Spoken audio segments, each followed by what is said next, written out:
Hi friends, అందరికీ నమస్కారం. అంజలి కథలకి స్వాగతం. ఈరోజు చందమామ కథ పేరు రంగులు మారిన కోడి. కథను రచించిన వారు షేక్ గాలిబ్ గారు. ఒక గ్రామంలో ఒక ముసలమ్మ ఒక కోడి పుంజును పెంచింది. తెల్లగా నిగనిగలాడే ఆ కోడిని ఆమె ప్రాణంతో సమానంగా పెంచింది. ఆ వీధిలో అందరూ దాన్ని చూసి ముచ్చటపడేవారు. ఒకనాడు ఆ పుంజు దీపాల వేళ అయినా ఇంటికి రాలేదు. ముసలమ్మ అందరి ఇళ్ళకి వెళ్ళి అడిగింది గాని ఒక్కరు కోడి పుంజు జాడ చెప్పలేకపోయారు. పాపం ఆ ముసలావిడ ఆ రాత్రి తిండి కూడా సహించగా పస్తు పడుకున్నది. జరిగిందేమంటే, ముసలమ్మ కోడి పుంజు 4 వీధుల అవతల చాలా కోళ్లుంటే వాటితో చేరిపోయి గింజలు పొడుచుకొని తింటూ అక్కడే ఉండిపోయింది. ఆ కోళ్ల యజమాని అయిన రంగయ్య తన కోళ్లను గూట్లో పెట్టడానికి పిలుస్తూ తెల్ల పుంజును కూడా చూశాడు. బాగా కండపట్టి నిగనిగలాడుతున్న పుంజును చూడగానే దాన్ని ఉంచేసుకోవాలనిపించి రంగయ్య పుంజుకు పచ్చరంగు వేసి కోళ్లగూట్లో వదిలేశాడు. ఆ పుంజు ఆ రాత్రంతా గూట్లోనే ఉండి మర్నాడు తెల్లవారి రంగయ్య కొడుకు గూడు తెరవగానే తప్పించుకొని పారిపోయింది. ఈ సంగతి తెలియగానే రంగయ్య పుంజుని వెతుక్కుంటూ బయలుదేరాడు. ఈలోగా పుంజు లక్కబొమ్మలు చేసే గోపాలయ్య పెరట్లోకి పోయింది. గోపాలయ్య దాన్ని చూసి సంతలో అమ్మితే దానికి మంచి ధర వస్తుందనుకొని దాన్ని పట్టుకొని దాని సొంతదారు గుర్తించకుండా ఉండగలందులకు దానికి తెల్లరంగు వేసి ముంగిట్లో దానిని గుంజకు కట్టివేశాడు. దాని ముందు కాస్ని నూకలు వేసి తాను బొమ్మలు చేసుకోసాగాడు. తెల్లవారుతూనే తన వీధి వాళ్లను నలుగురిని వెంట పెట్టుకుని వీధి వీధి తిరుగుతున్న ముసలమ్మ గోపాలయ్య వీధికి వచ్చి అతడి ఇంటి ముందున్న పుంజును చూసింది. ఆమెతో పాటు ఆమె వెంట ఉన్న వారందరూ దాన్ని ముసలమ్మ కోడి అని పోల్చారు. ముసలమ్మ వెంట వచ్చిన వారికి గోపాలయ్యకు మధ్య గొడవైంది. అటుగా పోతూ ఉన్న మునుసు బాగి ఏమిటి గొడవ అని ముసలమ్మను అడిగాడు. తన తెల్లకోడిని గోపాలయ్య ఎత్తుకొచ్చాడని ఫిర్యాదు చేస్తూ ముసలమ్మ తన వెంట ఉన్న వాళ్ళకి సాక్ష్యం వేసింది. ఆ తెల్లకోడి ముసలమ్మదేనని అందరూ సాక్ష్యం చెప్పారు. అప్పుడు గోపాలయ్య, మున్సుబు గారు, ఇది అసలు తెల్లకోడి కాదు, పచ్చకోడి. నేను సరదాకు దీనికి తెల్లరంగు వేశాను అన్నాడు. అప్పటికే అక్కడికి చేరిన జనంలో పుంజును వెతుక్కుంటూ వచ్చిన రంగయ్య కూడా ఉన్నాడు. ఆయన పచ్చకోడి అన్న మాట వినగానే, మున్సుబు గారు, ఆ పచ్చకోడి నాదే. తెల్లవారిన దగ్గర నుంచి దానికోసం వెతుకుతున్నాను. దాన్ని నాకు ఇప్పించండి అన్నాడు. ఇంకొకరి కోడిని దొంగిలించి దానికి రంగు వేసినందుకు నీకు 25 రూపాయలు జరిమానా అన్నాడు మున్సుబు గోపాలయ్యతో. రంగయ్య పుంజును తీసుకోబోయాడు. కానీ ముసలమ్మ దాన్ని పట్టుకొని వదలలేదు. అది అచ్చు తన తెల్లకోడిలాగానే ఉన్నదని ఆమె మునుసుబుతో అన్నది. రంగయ్య దాన్ని అక్కడక్కడా గుడ్డతో తుడిస్తే తెలుపు రంగు పోయి పసుపు రంగు బయటపడింది. చూసావా, ఇది నా పచ్చకోడి అన్నాడు రంగయ్య. అప్పటికి ముసలమ్మ అనుమానం తీరలేదు. అందుకని మునుసుబు చెంబుడు నీళ్లు తెప్పించి కోడిని శుభ్రంగా కడిగించాడు. మొదట తెల్లరంగు నీళ్లు వచ్చి తర్వాత పచ్చరంగు నీరు కూడా వచ్చింది. చిట్ట చివరకు కోడి పుంజు అసలు తెలుపని తెలిపోయింది. ఇదేంటి రంగయ్య, నీది పచ్చకోడి అన్నావు, తీరా కడిగితే తెల్లరంగిది అన్నాడు మున్సుబు. నాదే పొరపాటండి, నా పచ్చకోడి అనుకున్నాను, వస్తానండి అన్నాడు రంగయ్య. అబద్ధం మున్సుబు గారు, నేను చూసేసరికి దీనికి పచ్చరంగు ఉన్నది అన్నాడు గోపాలయ్య. ఇక అబద్ధమాడి లాభం లేదనుకుని రంగయ్య మునుసుబు కాళ్ళు పట్టుకొని క్షమాపణ చెప్పుకున్నాడు.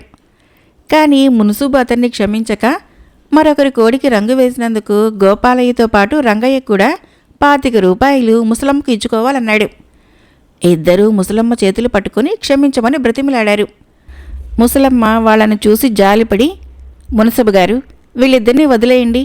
ఒకవేళ వీళ్ళు నా కోడిని కోసుకొని తినేసి ఉంటే నేనేం చేయగలిగేదాన్ని? నా కోడి నాకు దక్కింది, అంతే చాలు అన్నది. ఆ ముసలిదాని మంచితనాన్ని చూసైనా మీరిద్దరూ బుద్ధి తెచ్చుకోండిరా, మరొకసారి ఇలా జరిగితే క్షమించను అని మునుసుబు ముందుకు సాగిపోయాడు.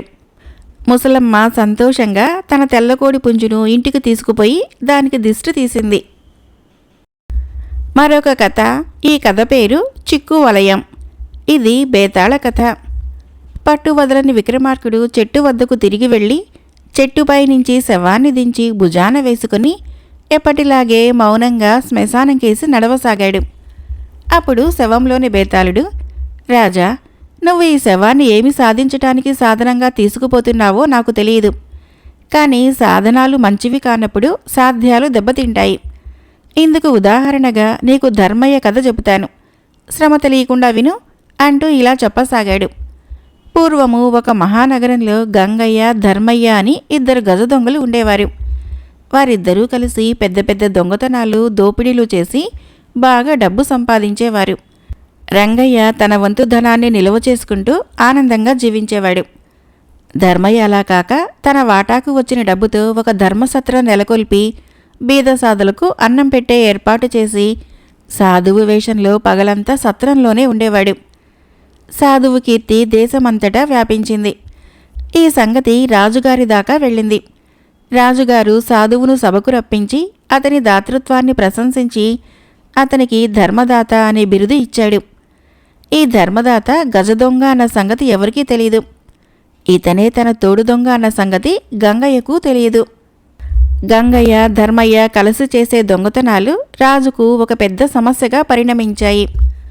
దొంగలను పట్టే ప్రయత్నాలేవీ ఫలించలేదు. అందుచేత రాజు దొంగల ఆచూకీ తెలిపిన వారికి 1000 బంగారు నాణాలు ఇస్తానని చాటింపు వేయించాడు. ఈ చాటింపు వినగానే గంగయ్యకు ఒక ఆలోచన వచ్చింది. తాను రాజు వద్దకు వెళ్ళి ధర్మయ్య ఆచూకీ తెలిపితే తనకు 1000 బంగారు నాణాలు లభించటమే కాక ఇక ముందు తాను చేసే దొంగతనాలలో ధర్మయ్యకు వాటా ఇచ్చే అవసరం ఉండదు. గంగయ్య రాజుగారి వద్దకు వెళ్ళి దొంగతనాలు చేసేది ధర్మయ్య అని చెప్పి అతని ఇంటి జాడ తెలిపాడు. రాజు భటుల్ని పంపి ధర్మయ్యను పట్టి తెప్పించాడు. ధర్మయ్య తాను దొంగతనాలు చేసినది నిజమేనని ఒప్పుకున్నాడు. రాజు అతని విచారణకు ఒకరోజు నిర్ణయించి అంతదాకా అతన్ని కారాగారంలో ఉంచమని ఆజ్ఞ ఇచ్చాడు. తర్వాత 1-2 రోజులకు రాజుకు ఒక సంగతి తెలియవచ్చింది. ధర్మదాత కనిపించడం లేదట. ధర్మసత్రంలో మామూలుగా పేదలకు జరిగే అన్నదానం నిలిచిపోయింది. రాజు ధర్మసత్రంలో అన్నదానం నిర్విఘ్నంగా జరగటానికి తగిన ఏర్పాటు చేశాడు. దీని వెనకనే రాజుకు మరో అపజయం ఎదురైంది. ధర్మయ్య కారాగృహంలో ఉన్నప్పటికీ దొంగతనాలు సాగుతూనే ఉన్నాయి. ఈ సంగతి తెలియగానే రాజు తన భటులను పంపి గంగయ్యను తెప్పించి, ధర్మయ్య విచారణ జరిగేటప్పుడు నీ సాక్ష్యం అవసరం, అంతదాకా నువ్వు కూడా ఖైదీలో ఉండు. ధర్మయ్య విచారణ పూర్తయి అతనికి శిక్ష వేసిన అనంతరము నీకు 1000 బంగారు నాణాలిచ్చి విడిచిపెట్టేస్తాను అని చెప్పాడు. గంగయ్య కొంతవరకు తృప్తిపడి కారాగృహంలో చేరాడు. అయితే ఎన్ని రోజులు గడిచినా ధర్మయ్య విచారణ జరగనేలేదు. 1 నెల గడిచింది. ఎక్కడా దొంగతనాలు లేవు. ఒకరోజు రాజు ధర్మయ్యను చెరవిడిపించి అతన్ని మంచి జీతం మీద ధర్మసత్రానికి ధర్మకర్తగా ఏర్పాటు చేశాడు. గంగయ్య ఖైదులోనే ఉండిపోయాడు. బేతాళుడు ఈ కథ చెప్పి, రాజా, రాజు ప్రవర్తనకు అర్థమేమిటి? తానే దొంగలని ఒప్పుకున్న ధర్మయ్యను విచారించకుండా విడుదల చేయటమే కాక సత్రానికి ధర్మకర్తగా ఎందుకు నియమించాడు? ధర్మయ్యను పట్టి ఇచ్చిన గంగయ్యకు బహుమానం ఇవ్వకపోగా విచారణ కూడా జరపకుండా యావజ్జీవ నిర్బంధం ఎందుకు కలిగించాడు? ఈ సందేహానికి సమాధానం తెలిసి కూడా చెప్పలేకపోయావో నీ తల పగిలిపోతుంది అన్నాడు. దానికి విక్రమార్కుడు, రాజు సూక్ష్మ బుద్ధి కలవాడు. ఆయనకు ధర్మయ్యే దొంగ అనే విషయము సందేహం రావలసిన అవసరం లేదు. కానీ ఈ ధర్మయ్యే ధర్మదాత అయి ఉండవచ్చునన్న అనుమానం కలగటానికి ఆధారాలున్నాయి. ధర్మయ్యను బంధించగానే ధర్మదాత అదృశ్యమయ్యాడు. అంతేగాక పెద్ద పెద్ద దొంగతనాలు చేసిన ధర్మయ్య ఇల్లు చాలా సామాన్యంగా ఉన్న సంగతి రాజుకి భటుల వల్ల తెలిసి ఉండాలి. ఇక గంగయ్య మాటకు వస్తే అతను తనకు విరుద్ధంగా చాలా సాక్ష్యం ఇచ్చుకున్నాడు. తాను ధర్మయ్య ముఠాలోవాడు కాకపోతే అతనికి ధర్మయ్య దొంగ అన్న సంగతి ఎలా తెలుస్తుంది? అదీగాక గంగయ్య మంచి విలాస జీవితం గడుపుతున్నాడు. అన్నిటినీ మించి అతను చేసిన బుద్ధి తక్కువ పని ధర్మయ్య పట్టుబడిన అనంతరము తాను దొంగతనాలు కొనసాగించటము. ఈ విధంగా రాజుకు గంగయ్య పాత్ర పూర్తిగా అర్థమైపోయింది. అతన్ని వేరే విచారించే పని లేకపోయింది. పోతే ధర్మయ్య దొంగ అన్న మాటే గాని అన్ని విధాలా యోగ్యుడు. తాను దొంగతనంగా సంపాదించిందంతా సత్రం కింద ఖర్చు చేసి తాను సాధువులాగా జీవించాడు. అతను గంగయ్య పేరు బయట పెట్టలేదు. గంగయ్యలాగా అతను మిత్రద్రోహి కాడు. సత్రం నిర్వహణ రాజు వహించే పక్షంలో అతను దొంగతనాలు చేయడు. ఇదంతా ఆలోచించి రాజు ధర్మయ్యను అతనికి తగిన హోదాలో నియమించాడు. రాజు చేసిన నిర్ణయాలు తిరుగులేనివి అన్నాడు. రాజుకి ఈ విధంగా మౌనభంగం కలగగానే బేతాళుడు శవంతో సహా మాయమై తిరిగి చెట్టెక్కాడు. మరొక కథ పేరు రక్షక భటుల సమ్మె. కథను రచించిన వారు జొన్నలగడ్డ రామలక్ష్మి గారు. ధర్మము 4 పాదాల నడిచే కోసల రాజ్యంలో హఠాత్తుగా పెద్ద ఎత్తున దొంగతనాలు ప్రారంభమయ్యాయి. దొంగలను అరికట్టడానికి రాజు సైన్యాన్ని ఉపయోగించుకుందామనుకున్నాడు. కానీ ఆ తరుణంలో దేశానికి యుద్ధ భయం హెచ్చుగా ఉండటం వలన మంత్రి సలహా మీద ఒక రక్షక భటుల దళాన్ని నెలకొల్పాడు. ఆ రక్షక భటుల పని దొంగలను అన్వేషించడము, పట్టుకోవటమును. రక్షక భటులు రంగంలోకి దిగిన కొద్ది కాలంలోనే దొంగతనాలు తగ్గిపోయాయి. 1-2 సంవత్సరాల పాటు దేశంలో సుఖశాంతులు నెలకొన్నాయి. కానీ ఆ తర్వాత మళ్లీ దొంగతనాలు ప్రారంభమయ్యాయి. ఈసారి రక్షక భటులు దొంగతనాల్ని ఆపలేకపోయారు. దొంగతనాలకు గురైన వారు రక్షక భటులకు ఎన్ని విన్నపాలు చేసుకున్నా ప్రయోజనం లేకుండా పోయింది. ఇలా ఎందుకు జరుగుతున్నదన్న ప్రశ్నకు సమాధానంగా ప్రజలలో ఒక పుకారు వ్యాపించింది. అదేమిటంటే రక్షక భటులు దొంగల వద్ద లంచాలు తిని వారిని పట్టుకోవటం లేదని. రక్షక భటుల దళనాయకుడు తమను గురించి ప్రజలు ఇలా చెప్పుకోవటము అవమానంగా భావించి రాజుగారి వద్దకు వెళ్ళి ఫిర్యాదు చేసుకున్నాడు. రాజు అతని ఫిర్యాదు విని, దొంగలను పట్టుకోవాలని కదా మిమ్మల్ని నియమించాను, కానీ దేశంలో దొంగతనాలు సాగుతూనే ఉన్నాయి. అందుచేత ప్రజలు అనుకునేది నిజమైనదైనా కావాలి, లేదా మీరు అసమర్థులైనా కావాలి అని మందలించి పంపించేశాడు. ఇది రక్షక భటులకు అవమానంగా తోచింది. అంతా కలిసి పెద్ద ఎత్తున సమ్మె చేయాలని, పని మానేయాలని అనుకున్నారు. ఈ సంగతి తెలిసి అటు రాజు ఇటు ప్రజలు కూడా భయపడ్డారు. ఎందుకంటే రక్షక భటులు సమ్మె చేస్తున్నారని తెలిస్తే దొంగలంతా విజృంభించిపోవచ్చు. తాము దేశానికి చేస్తున్న సేవ గురించి రాజు ప్రజలందరి ముందు ప్రశంసిస్తేనే సమ్మె మానేస్తామని రక్షక భటులు చెప్పారు. ఇది కాస్త ఆలోచించవలసిన విషయం కాబట్టి రాజు వ్యవధి కోరాడు. ఈలోగా రక్షక భటులు ఇల్లు కదలటం మానేశారు. అలా 1 నెల గడిచాక రాజుకి ప్రజాక్షేమం దృష్ట్యా రక్షక భటుల షరతును ఒప్పుకోవాలనిపించింది. అయితే ఈలోగా కొందరు ప్రజాప్రతినిధులు ఆయన్ను కలుసుకొని, మహారాజా, రక్షక భటుల సమ్మె గురించి మీరు దిగులు పడవద్దు, వారిని బహిరంగంగా ప్రశంసించవలసిన అవసరం కూడా లేదు అన్నారు. ఎందుకని అని రాజు అడిగాడు. వారు సమ్మె ఆరంభించినప్పటి నుంచి దేశంలో దొంగతనాలు పూర్తిగా నిలిచిపోయాయి అన్నారు ప్రతినిధులు. రాజు ఆశ్చర్యపడి విచారించగా దేశంలో ఉండిన దొంగలందరూ ఏనాడో మారిపోయారని, రక్షక భటుల్లోనే కొందరు దొంగతనాలకు పూనుకున్నారని తెలిసింది. తాము తలపెట్టిన సమ్మె తమ నేరాన్నే బయటపెట్టడంతో రక్షక భట దళనాయకుడు సిగ్గుపడి సమ్మెను ఆపుచేసి రాజుకి క్షమాపణ చెప్పుకున్నాడు. రాజు కూడా అప్పటి నుంచి రక్షక భటుల అధికారాలు తగ్గించి వారి మీద కూడా కొంత నిఘా ఏర్పాటు చేశాడు. ఎందుకంటే అవినీతి, అన్యాయాలకు ఒక పరిష్కారం అంటూ లేదు. ఎప్పటికప్పుడు వాటికి కొత్త పరిష్కారాలు వెతుక్కోవలసిందే. మరొక కథ పేరు హడావుడి మనిషి. కథను రచించిన వారు జె. రామలక్ష్మి గారు. విద్యావతి బద్ధకం మనిషి కాదు గాని తాను చేయవలసిన ప్రతి పనిని గోరంతలు కొండంతలు చేసి చూసుకొని భయపడిపోతుంది. విద్యావతి భర్త రాజుగారి కొలువులో ఉండేవాడు.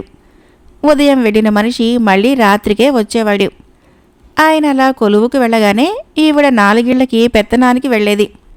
ఆవిడంటే అందరికీ సరదా కావటం చేత వెళ్ళిన చోటనల్లా కాసేపు కూర్చోమని బలవంత పెట్టేవారు. ఎలా కూర్చునేదమ్మా, ఆయన వచ్చేసరికి వంట చేయాలి కదా అని రాత్రికి చేయాల్సిన వంట గురించి హడావుడి పడిపోయేది. వంటకేముంది, ఇద్దరేగా మీరు అని ఒక ఆమె కూర, ఇంకొక ఆమె పచ్చడి ఇచ్చేవారు. అయినా ఆమె తన భర్త వచ్చేలోగా అన్నం వండగలనో లేదో అని బెంగపడిపోయి ఉండి తన భర్త ఇంటికి వచ్చాక ఆయన సాయంతో ఆ పని పూర్తి చేసేది. ఎవరైనా తనని పని సాయానికి పిలిస్తే, అయ్యో ఈవేళ ఆయన బట్టలు ఉతకాలి అనో, ఇంకా గిన్నెలు కడుక్కోలేదు అనో వంకలు చెప్పేది. ఆవిడ సంగతి అందరికీ తెలియటం వలన ఆమెను పని సాయం అడగటం మానేశారు. విద్యావతికి 2 ఆడబడుచులున్నారు. 2 పెళ్ళిళ్ళయ్యి కాపరాలు చేసుకుంటున్నారు. విద్యావతి భర్తకు వాళ్ళంటే ఎంతో ఇష్టం.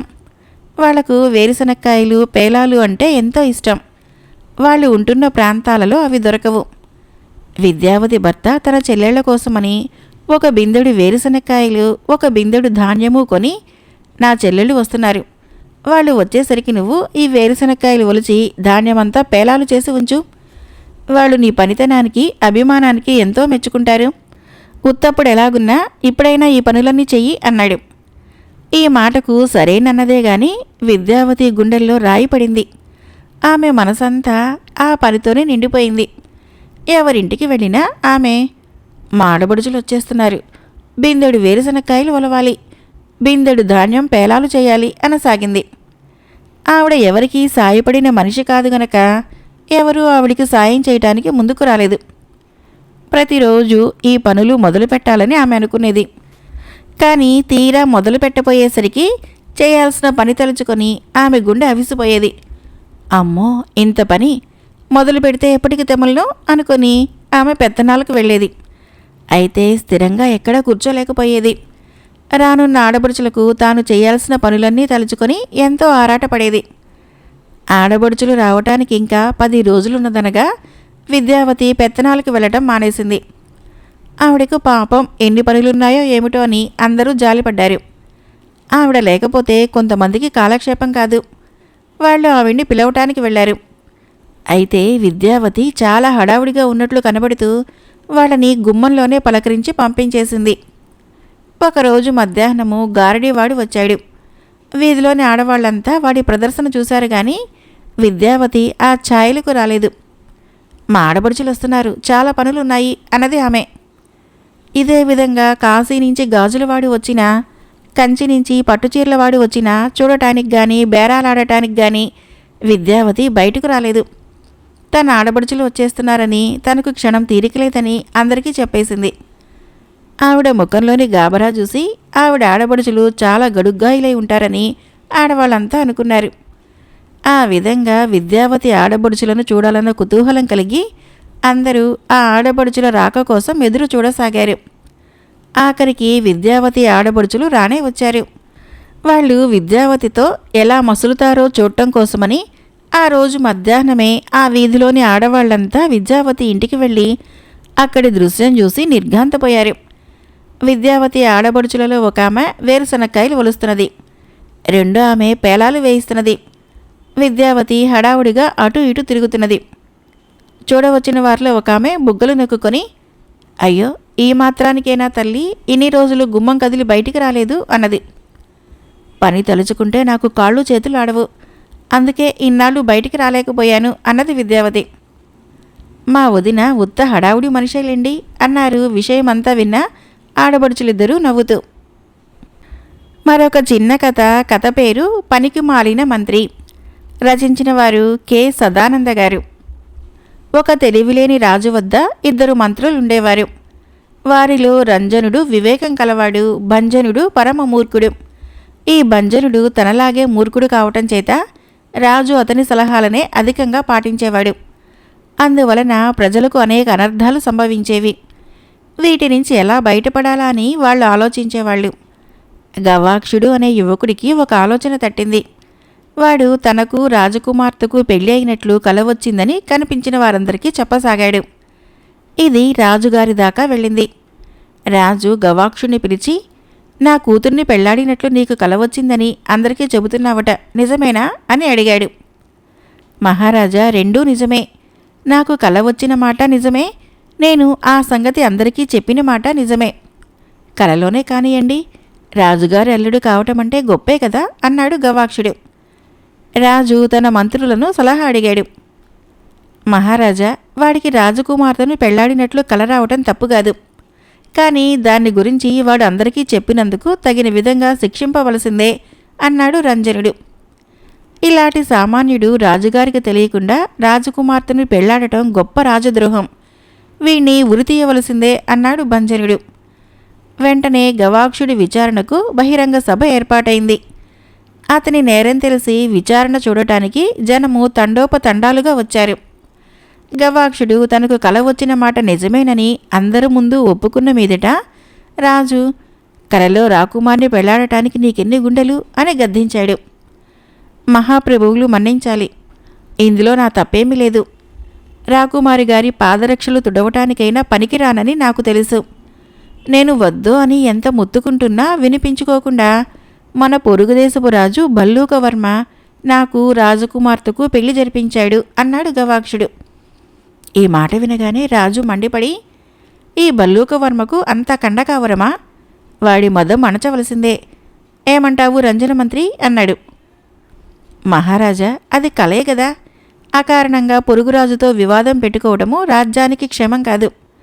రాజగౌరవానికి భంగం కలిగించిన ఈ గవాక్షుణ్ణి శిక్షించడం వరకే మన కర్తవ్యము అన్నాడు రంజనుడు.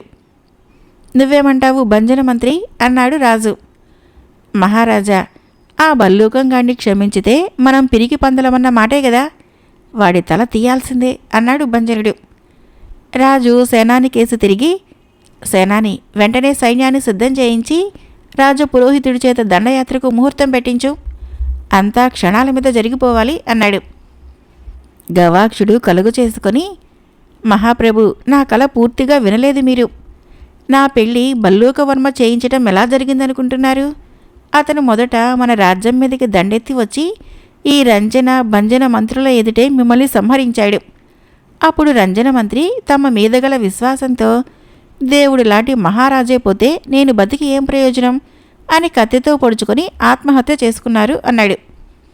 ఈ మాట విని రాజు సంతోషంతో రంజన మంత్రిని కౌగలించుకొని, అప్పుడు భంజన మంత్రి ఏం చేస్తున్నాడు అని అడిగాడు.